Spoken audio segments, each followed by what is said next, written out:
Система за охрана на белака при риболов с датчик за движение. При задействане работи 30 секунди и спира и остава в режим охрана.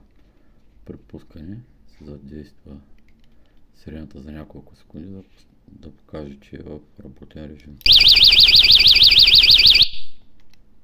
Пробвано вече няколко месеца, когато хора за риба, работи безупречно. Проблема е само, че хваща всяко дневно движение.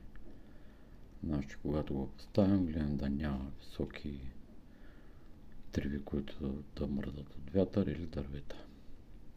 Жаби, мишки, всичко хваща. По-добре да се задейства един или два пъти фалшиво, отколкото да имаме проблеми.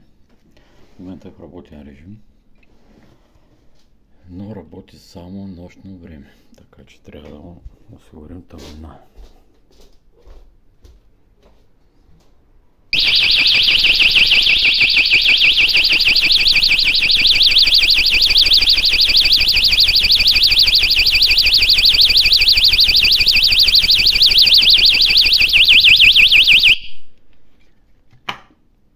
Това, което съм ползвал, повишаваща платка DC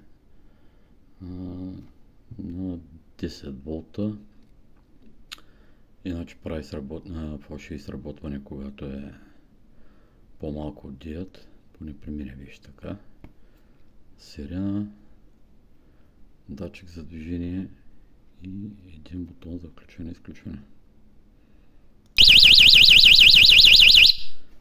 Батерията е ясна.